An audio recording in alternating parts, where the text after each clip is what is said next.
Bosses provide some of the most memorable experiences a game has to offer, from bombastic set pieces to killer plot point climaxes, or maybe even just some plain old fantastic gameplay. It's hard to forget about these key moments, especially if they show up again in that same game. For those of you who've played through one of these scenarios before, I'm sure you're no stranger to having feelings of deja vu, confusion, and maybe even a little disappointment in the game designers for this decision. And I completely get it. On a surface level, this can come across largely as a way of padding out a game's runtime, and heck, there's a fair share of games that do this, especially with the inclusion of certain platform incentives like Steam's refund policy, which allows games with under 2 hours of playtime to be returned.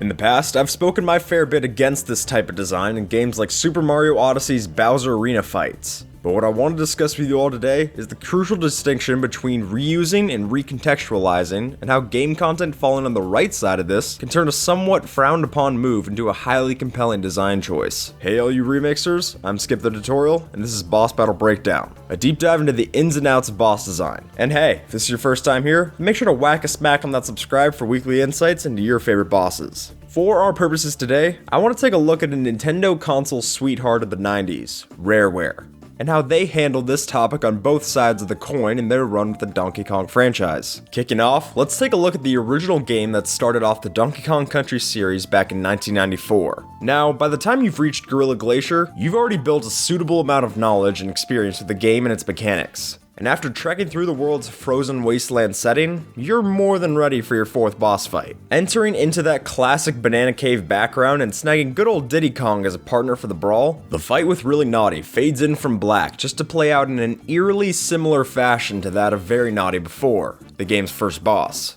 I mean, past the obvious fact that these bosses are an identical species and would fit right in as a fighting game color swap for a roster mirror match, they also both only require 5 bops on the head to defeat, yielding a point-to-point rehashed death animation. It is worth mentioning that this rematch with Really Naughty does bring in some additional differences, such as an increased leap in both horizontal and vertical planes. From this improved jump, there's a bit more challenge that comes from this battle in particular over the one that we had with our old pal Very Knots back in his lair on Congo Jungle. But I'd argue that this still keeps the element of disappointment that comes with rehashing a boss fight, since this new move pattern is just a harder version of the last iteration's jumping moves. And hey, I get it. I'd be remiss not to mention the SNES hardware limitations, and the fact that this game even got made to kick off the series was impressive enough.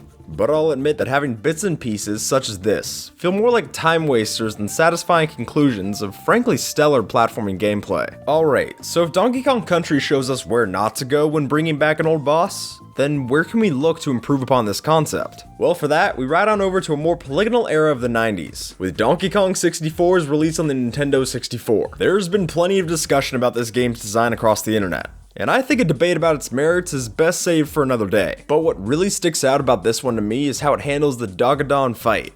Or fights, rather. You see, for your second brawl, you'll first be taking on this weird insect monstrosity as Diddy, and the pattern here is fairly basic. After angering the beast by squishing a dragonfly, the player's tasked with avoiding an onslaught of fireballs until Dogadon eventually tuckers out and lands, providing the perfect opportunity to spot a TNT barrel at his belly, giving him that routine for 1, 2, 3 strikes will chuck that sucker out of the ballgame and straight into the lava, seeming like an open and shut problem. However, strolling into your 5th battle, this beast will come back for a rematch featuring a whole slew of new moves. But unlike the Naughty fights, this boss isn't the only aspect that's changed this time, since now you're fighting as Chunky Kong instead. This new switch up causes the player to have to view the bout in a neat perspective, as you have to reconsider your strategy from a different character's angle. This is especially prevalent in the boss's later phases. Following a first set of moves that plays fairly similar to your encounter's Diddy, Dogadon finally hits you with some fireball and shockwave tactics that feel much more dire as he sends the stone platform singing into the burning lava. Now under time constraints, the player needs to snag some attacks on the boss, except this time, not with the TNT barrels, but rather with the transformative help of the Hunky Kong ability.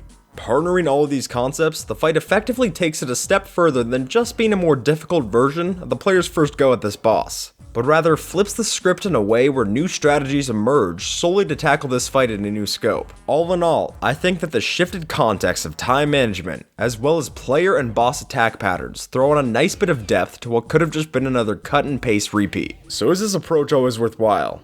Should all bosses come back in a different light later on? Well, it seems that even Donkey Kong didn't wholeheartedly believe this. with titles like Retro Studios' Tropical Freeze favoring a more traditional boss structure instead of this rematch formula. And while the bosses in that game do feature some good design, I do think it's worth noting the series' prior history with this concept and see the potential missteps or benefits from employing this strategy. Because I think that a rematch done right can build up an even stronger connection with that boss, just by keeping some variables on the switch up, and be it through different characters, attack patterns, restrictions, or even set pieces. There's plenty to learn from a fight just by taking it to round 2. Hey there, if you want to see me tackle some more boss design, then slip a banana peel on this one in the top right about how King K. Rool subverts your expectations, or Gorilla Ground Pound down in the bottom right for another video. If you want to support the channel and get new boss battle analyses every week, then repurpose that red subscribe button into a gray subscribed button to stay in touch. But until then, take care, and you have a good one, alright?